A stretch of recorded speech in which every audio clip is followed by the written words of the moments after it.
Solitude in E minor. Yeah, E minor, alright, yeah!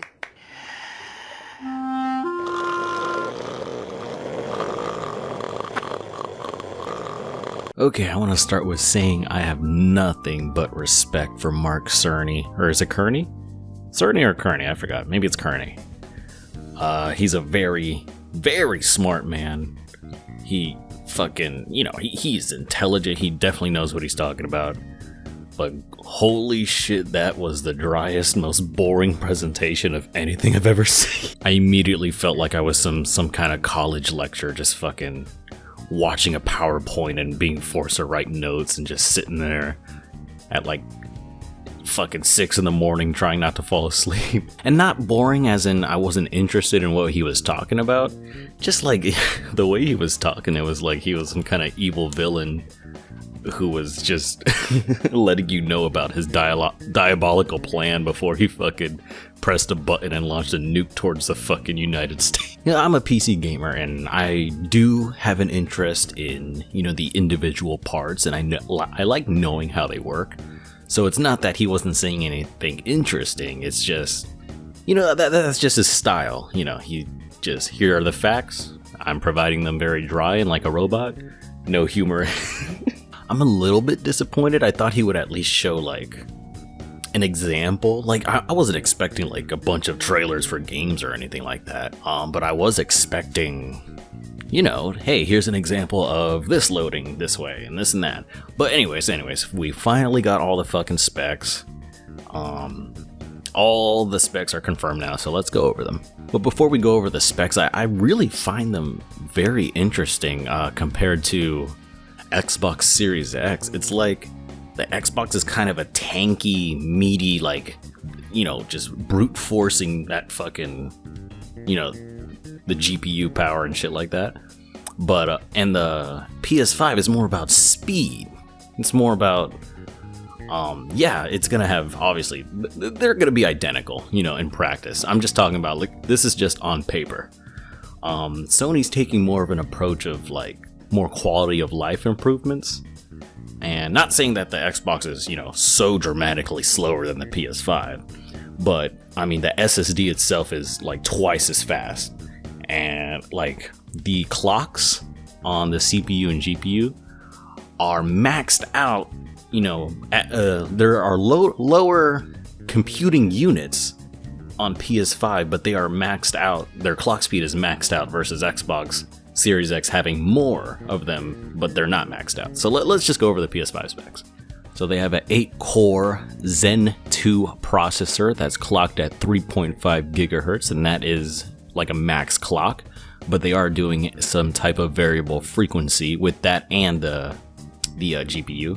The GPU is here we fucking go, 10 point something teraflop fucking GPU, 10.28 GPU, 36 computing units. Oh my god, this is fucking nerdy.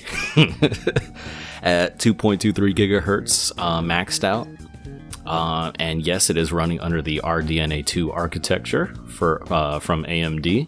And this new architecture is supposed to increase performance greatly while using less power. And I'm not going to get into it too much, as I'm just doing a small overview.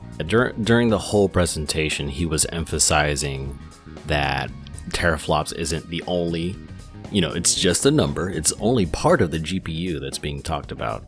But yeah, so much more goes into that, like, bandwidth speed, clock speeds, shit like that on the GPU. And while Xbox has more computing units, PlayStation 5 is going to have less computing units, but they're going to be clocked higher. And because those computing units are clocked higher, the rest, all the other parts of the GPU, their performance increases by X amount of percentage. I'm trying my best to make to make the most sense of all this, by myself. Cause watching that fucking show, bro, it was so hard not to fall asleep. Went to grab a fucking beer, cause I'm an adult and I can fucking do that. Yeah, the whole thing was basically just a Mark Kearney TED Talk with like an ASMR fucking headphone on his fucking chest, bro. Like, he sounded so crystal clear and quiet. His words were like NyQuil to me. I don't know, like, I was interested, but he was just speaking so quietly and dry and just smooth that it was just making me sleepy. Plus it was pretty early in the afternoon. I was still tired, but anyways. So, what else? RAM, 16 gigs of GDDR6 RAM. Storage is a little weird. 825 gigs of a custom SSD. But the SSD is, oh my god, it's so fucking fast. I don't think there's even an SSD on PC yet that is at equal speed to this. They have it at 5.5 gigs per second. So essentially, this is what I'm talking about. Like, they're not trying to take a huge leap in, I mean, obviously there's going to be a leap in graphical fidelity and hopefully performance if they give us those options, but they're focusing on getting rid of load times, and they're focusing on just putting as little time into waiting and fast traveling in open world games as possible. Everything's going to be instant. Launching games, instant. Downloading, deleting games, re-downloading should all be instantaneous. Obviously it's going to take a little bit of time. Probably, I don't know about downloading games, but as far as playing games, game design is going to be hugely impacted by this.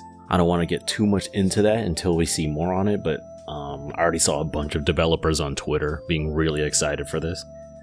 Even some said that it could potentially help with crunch, because this can shorten development time. Because think about it, if they have assets that they can have loaded in seconds without needing loading screens, they don't have to develop levels or games with that hardware limitation in mind.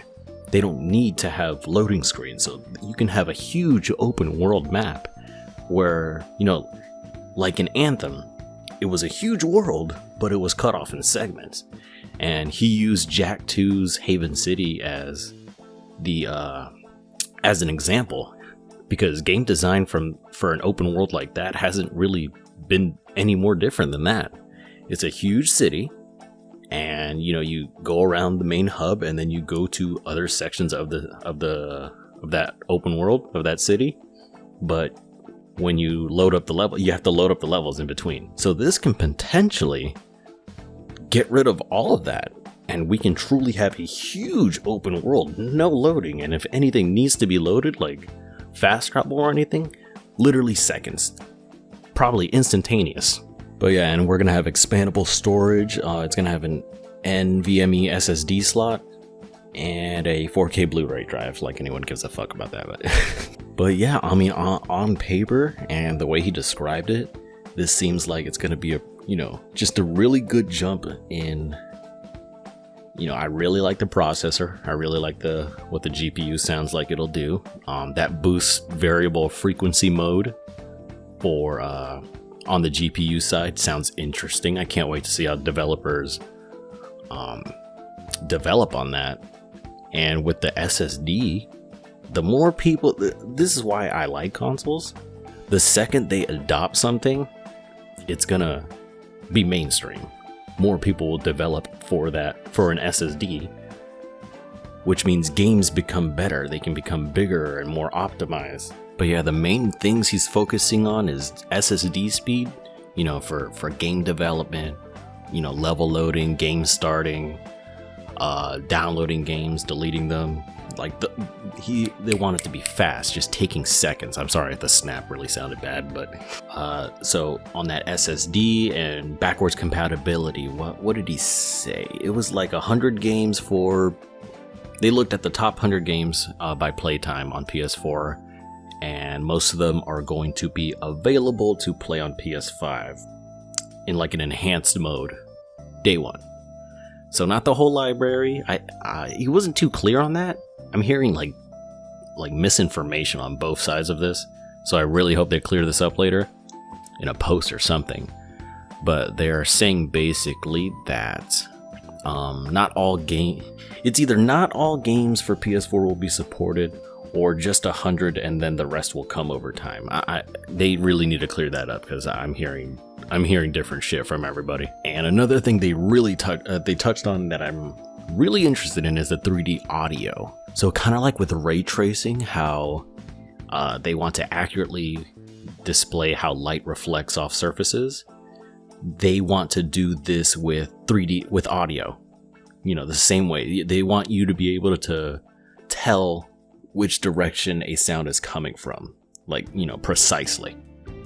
But yeah, I can't wait to see about the 3D audio. I mean, I love audio. For games like fucking Hellblade, that game's essentially you need audio. So it sounds like you have fucking PTSD and schizophrenia all in one. But, you know, I'm kind of disappointed. You know, we're not getting... I guess it's kind of stupid to expect PS1 to PS4 on PS5. I mean, I thought they would at least, you know, put an emulator on there or something. I did want a reason to get rid of my PS4.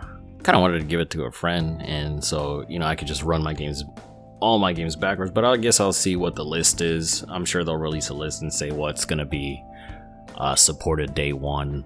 Let me know what you thought. I kind of want to take the channel in a different direction. I still want to do skits. I love doing skits. They're funny. I love doing, what are they called? Fucking bad gaming takes. I love doing that. That's going to be a staple of the channel. I'll keep doing that. I'm working on the next one right now. But since they take a while to make, I kind of want to make sure I put enough in there to, you know, justify how long you waited to see the next one. So they'll all be like, you know, 20 plus minutes long, at least 20 minutes. So, you know, we could just pop that. You could just pop that in, listen to all, me read all the fucking takes, and you could do, you know, gaming or whatever the fuck you want to do while listening. I don't care. But yeah, let me know what you think, because I want to start, you know, getting into gaming news, sort of. Not like young, yeah type stuff, but, you know, I want to talk about whatever interests me. So this PS5 spec reveal interests me, I'll do it. But that doesn't mean I'll necessarily cover everything, but maybe if you leave a comment and let me know what you'd like me to talk about, I'll take a look at it. Maybe I'll talk about it on the channel.